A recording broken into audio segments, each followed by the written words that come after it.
गांव धनपुर के पास एक घना और रहस्यमयी जंगल था, जिसे लोग काला जंगल कहते थे। गांव वालों का कहना था कि वहां एक चुड़ैल रहती है, जो रात के समय लोगों को बहकाकर जंगल में फंसा देती है। बुजुर्ग हमेशा चेतावनी देते, सूरज ढलने के बाद उस जंगल में मत जाना, वरना लौट कर नहीं आओगे। लेकिन गांव में एक गरीब लकड़हारा रहता था। नाम था शंकर। वह रोज जंगल से लकड़ी काटकर बाजार में बेचता और अपने परिवार का पेट पालता था। एक दिन उसके घर में खाने को कुछ नहीं था और उसकी मां बीमार थी। दवाई लाने के लिए उसे पैसे चाहिए थे। शंकर ने सोचा, आज जंगल में अंदर तक जाऊंगा, ज्यादा लकड़ी काटूंगा और बेचकर दवाई ले आऊंगा। मां ने डरते हुए कहा, बेटा, आज अमावस की रात है, काले जंगल में मत जाना, वहां चुड़ैल रहती है। शंकर ने जवाब दिया, मां, आपकी दवाई जरूरी है, मैं जल्दी लौट आऊंगा। और वह कुल्हाड़ी लेकर जंगल की ओर चल पड़ा। जंगल की डरावनी शुरुआत जैसे ही शंकर जंगल में घुसा, हवा ठंडी हो गई। पेड़ अजीब तरह से हिलने लगे। चारों तरफ सन्नाटा था।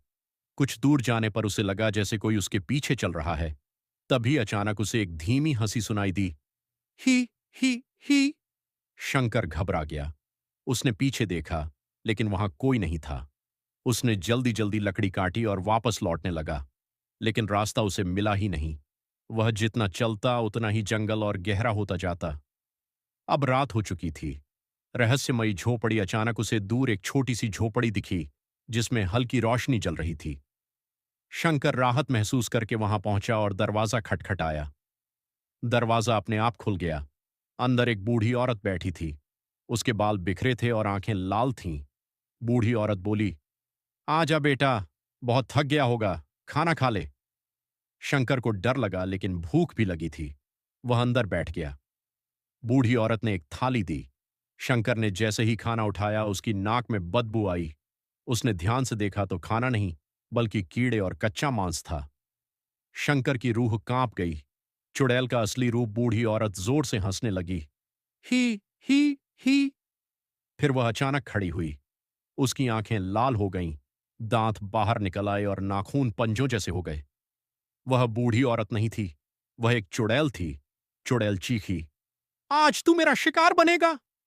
शंकर डर के मारे दरवाजे की ओर भागा, लेकिन दरवाजा अपने आप बंद हो गया। शंकर की जान बची। शंकर ने पास पड़ी कुल्हाड़ी उठाई और दरवाजे पर जोर से वार किया।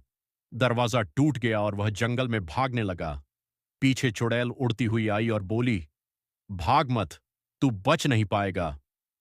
शंकर भागते भागते एक पुराने हनुमान मंदिर के पास पहुंचा। उसने तुरंत मंदिर में घुसकर हनुमान जी की मूर्ति के सामने हाथ जोड़ दिए। चुड़ैल मंदिर के दरवाजे पर आकर रुक गई। जैसे ही उसने अंदर कदम रखा, वह जलने लगी। चुड़ैल चीखने लगी, नहीं, यह जगह पवित्र है। और कुछ ही पलों में वह धुआं बनकर गायब हो गई। कहानी का अंत सुबह होते ही शंकर सुरक्षित गांव लौट आया। उसने सबको जंगल की सच्चाई बताई। गांव वाले डर गए और उन्होंने फैसला किया कि अब कोई भी रात में काले जंगल की तरफ नहीं जाएगा। शंकर ने कहा, चुड़ैल सच में होती है, लेकिन भगवान पर विश्वास हो तो कोई भी बुरी शक्ति नुकसान नहीं कर सकती।